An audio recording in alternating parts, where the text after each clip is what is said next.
Dans la construction, l'aménagement ou l'énergie, l'expertise juridique consiste bien souvent à mettre ceinture et bretelles. Elle doit parfois aussi enfiler une robe, celle des avocats. Mais ici, on vous propose en plus de chausser vos bottes de chantier pour découvrir la réalité des choix juridiques sur le terrain. Bienvenue dans notre émission Le droit dans ses bottes, le podcast du droit appliqué au secteur de la construction, proposé par le cabinet d'avocats Adaltis et le magazine Le Moniteur des travaux publics et du bâtiment. Je suis Sophie Dozon, rédactrice en chef adjointe du Moniteur, et aujourd'hui je suis avec Jean-Marc Petit, avocat associé. Bonjour Jean-Marc. Bonjour. Avec nous également Noémie Poise de Planer, bureau d'études franco-suisse dédié à la transition énergétique. Noémie, bonjour, vous êtes responsable expertise et innovation de l'agence de Lyon qui est spécialisée dans le solaire. Bonjour. Avec vous, nous allons parler aujourd'hui de solarisation et de végétalisation des parkings. C'est un sujet qui a connu ces dernières années de nombreuses évolutions législatives, ce qui a créé une certaine confusion pour les acteurs. On va essayer de démêler tout ça ensemble et de voir quelles sont aujourd'hui les perspectives. Pour commencer, Jean-Marc, est-ce que vous pouvez justement nous décrire succinctement, le plus succinctement possible, les obligations qui sont aujourd'hui applicables ? Succinctement, c'est difficile, mais je vais m'y employer. Alors effectivement, les évolutions législatives ont été très nombreuses depuis la genèse de ces règles, depuis 2021. La photographie aujourd'hui, c'est qu'il y a deux dispositifs qui sont différents, mais qui sont liés, et c'est ce qui fait la complexité. Le premier dispositif, il est institué par le Code de l'urbanisme. C'est l'article 111-19-1 du Code. Il est applicable, d'une part, aux parkings extérieurs de plus de 500 m², qui sont associés à des bâtiments d'activité, de plus de 500 m² d'emprise au sol, c'est-à-dire ceux pour lesquels il y a des obligations de verdissement et de solarisation des toitures. Lorsque ces parkings sont réalisés donc en neuf ou lorsqu'ils font l'objet de rénovations lourdes. Et puis, d'autre part, ce dispositif du Code de l'urbanisme s'applique aux parkings de plus de 500 m² de surface qui sont ouverts au public. Et là, pour le coup, ce sont les parkings nouveaux. Donc, les parkings de plus de 500 m², ces deux catégories de parcs, doivent être sur 50% équipés de dispositifs de gestion vertueux des eaux pluviales ou couverts par des ombrières productrices d'énergie renouvelable ou ENR. Deuxième dispositif, c'est le dispositif qui est prévu par l'article 40 de la loi APER. Donc, c'est la loi sur l'accélération de la production d'énergie renouvelable. Donc, cette loi est du 10 mars 2023. Elle vise les parkings de plus de 1500 m² de surface. Et donc, l'obligation, là, c'est d'avoir 50% d'ombrières productrices en totalité d'ENR, avec la possibilité, depuis peu, d'avoir une partie de ces 50% occupée par de la végétalisation pour avoir un ombrage pour partie composée d'ombrières et pour partie d'arbres permettant l'ombrage, à condition d'avoir quand même un minimum de 35% de ces 50% occupés par des ombrières photovoltaïques. Les deux dispositifs sont assez différents dans la mesure où le premier est prévu par le Code de l'urbanisme, il est déclenché par des travaux.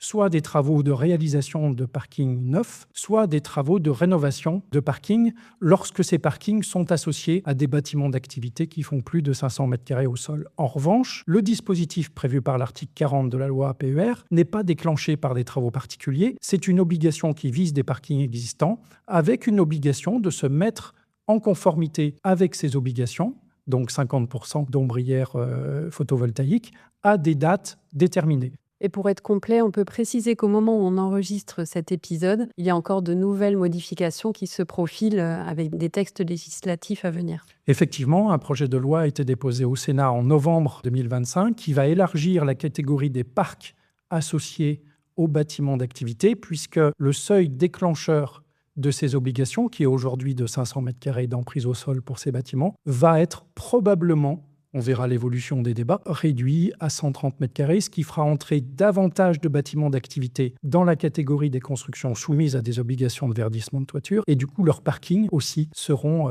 concernés par ces dispositions-là. Cet empilement de textes a suscité pas mal de critiques sur le manque de lisibilité, le manque de prévisibilité des obligations. Quel regard vous portez là-dessus, Jean-Marc ? Un regard critique. Effectivement, le gouvernement et le législateur s'y sont pris à plusieurs reprises pour corriger un dispositif qui était très dense, tel qu'il a été prévu en 2021. Et donc, il a fallu quand même 3 lois entre 2023 et 2025. Et comme vous l'avez rappelé, Sophie, ça ne sera pas la dernière, pour corriger ce dispositif. Beaucoup de projets qui auraient dû être soumis aux dispositions du Code de l'urbanisme ne l'ont pas été, puisque les textes sont passés finalement assez inaperçus. Il y a eu très peu de pédagogie apportée par le ministère entre 2023 et 2024. Donc, beaucoup de projets ont fait l'économie de ces nouvelles dispositions. En revanche, ceux qui ont été très attentifs, ce sont essentiellement les opérateurs commerciaux, qui étaient très inquiets par l'application de l'article 40 au parking de plus de 1500 m². Et eux, donc, ont fait une pression importante sur le gouvernement, ce qui explique les modifications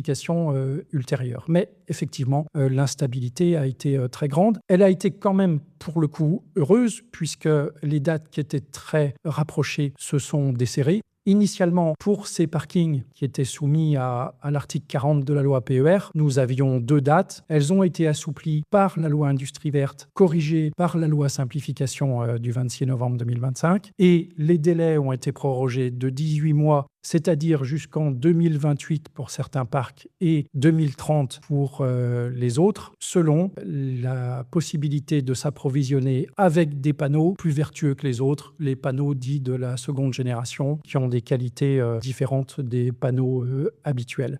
Donc, le législateur a fini par faire sauter les verrous qui étaient très critiqués, ou en tout cas les atténuer. Malgré tout, sur cette problématique d'approvisionnement, il a pu être dit ici ou là que les délais trop courts pour mettre en œuvre ces obligations conduisaient de facto à acheter des panneaux solaires chinois. Est-ce que vous corroborez, Noémie ?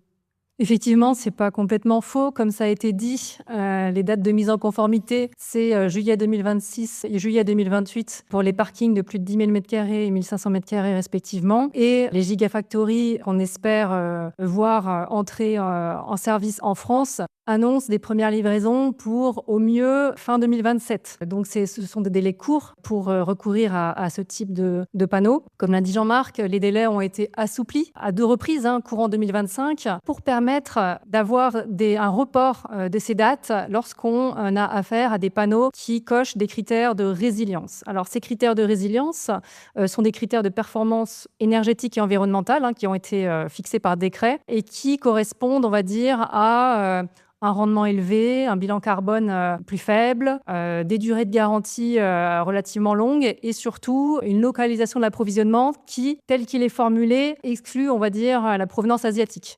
Donc effectivement, si on peut s'approvisionner avec des panneaux qui cochent ces critères de résilience, alors on a jusqu'à respectivement le 1er janvier 2028 pour les grands parkings ou le 1er janvier 2030 pour les plus petits, 2500 m², pour se mettre en conformité.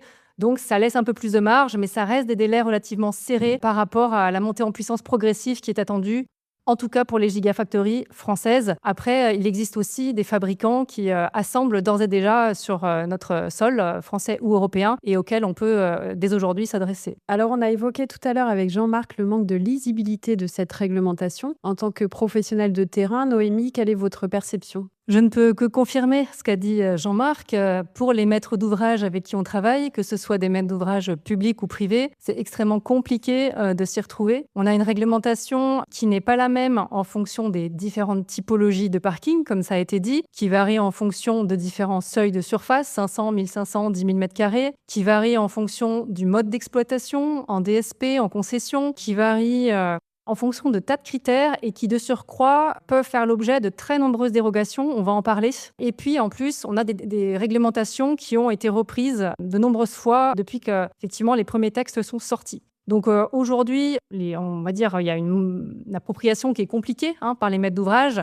On a parlé, par exemple, de ce seuil de 35% qui est relativement récent pour la couverture par des ombrières solaires sur des parkings concernés par la loi APER. Ce seuil aujourd'hui est encore peu connu des maîtres d'ouvrage. Tout le monde est resté sur le seuil de 50% qui s'appliquait juste avant. Donc oui, c'est peu lisible. Et en plus, le secteur du photovoltaïque actuellement voit les modèles économiques se tendre. On a une réduction des mécanismes de soutien qui est sensible, notamment depuis la fin de l'année 2025, avec des appels d'offres simplifiés qui ont été introduits sur la gamme de puissance 100-500 kg, qui est souvent une gamme de puissance dans laquelle on peut faire des ombrières photovoltaïques. Ces appels d'offres simplifiés, il y a eu effectivement une première période en septembre-octobre, et on attend toujours la deuxième, qui est suspendue aussi à la sortie de la PPE. Donc actuellement, on est dans une phase un petit peu incertaine, voilà, avec des mécanismes de soutien qui diminuent et qui rendent compliqué la viabilité économique des ombrières. Il faut rappeler que les ombrières sont parmi les installations photovoltaïques qui ont les rentabilités économiques les plus difficiles à atteindre, notamment du fait des capex plus élevés, enfin du coût de la structure en fait des ombrières qu'il faut pouvoir financer. Vous avez évoqué tout à l'heure le calcul des surfaces. C'est un point qui s'avère particulièrement compliqué à comprendre, à manier. Oui, effectivement. Donc, les obligations dont on a parlé, elles s'appliquent aux surfaces de parking. Et puis, les textes encadrent la façon dont on comptabilise ces surfaces. En fait, on va partir d'une surface de parking qui est comptabilisée entre une entrée et une sortie du parking, mais ne serait-ce que cette notion-là, elle n'est pas toujours simple parce que l'entrée et la sortie ne sont pas toujours matérialisées par des barrières. Et donc parfois, on a des entrées et des sorties, pour vous donner un exemple, qui sont mutualisées avec d'autres usagers. Ou alors, on a des places de parking qui sont réparties tout autour d'un bâtiment, donc on ne sait pas forcément délimiter le périmètre de départ. Et puis, une fois qu'on a établi cette surface de départ, il faut retrancher énormément de surfaces qui ne sont pas comptabilisées pour l'obligation. Il y a les surfaces d'espace vert, de stockage, de manutention, tout ce qui est un peu l'espace logistique de déchargement. Il y a toutes les zones, par exemple, qui sont à moins de 10 mètres de certaines catégories d'ICPE, qu'il faut aller rechercher dans les textes. Il y a plus récemment a été introduit aussi, je crois, des zones à soustraire qui sont liées à des zones qui sont principalement utilisées pour des transports, des poids lourds qui transportent des marchandises. Donc, vous voyez que cette comptabilisation des surfaces est complexe, prend du temps, en fait, pour pouvoir être estimé. Pour parer aux difficultés rencontrées par les professionnels, les textes prévoient de nombreuses dérogations aux obligations de solarisation et de végétalisation. Noémie, est-ce qu'il faut essayer de s'y engouffrer? Et si oui, est-ce que c'est facile? Non, c'est pas difficile et c'est pas une question de s'y engouffrer parce qu'on y arrive finalement relativement facilement. Alors, ces exonérations, elles sont nombreuses. Ça peut être des exonérations liées à la nature du sol, liées à l'augmentation des risques technologiques, liées à la protection du patrimoine, ou des exonérations liées aux critères économiques. Et nous concernant en tant que bureau d'études, c'est souvent ce critère économique qu'on va faire jouer parce que tout simplement, on n'arrivera pas à avoir un projet rentable d'ombrière photovoltaïque. Alors pourquoi est-ce que c'est pas rentable ? D'une part parce que finalement, je ne l'ai pas dit tout à l'heure, dans la comptabilisation des surfaces, on comptabilise les circulations. Et finalement, sur les circulations, on ne peut pas mettre des ombrières. Et parfois, les surfaces de circulation sont très importantes. Plus importantes presque que les surfaces réservées au stationnement qu'on cherche à couvrir. Donc, atteindre les 50%, c'est assez compliqué.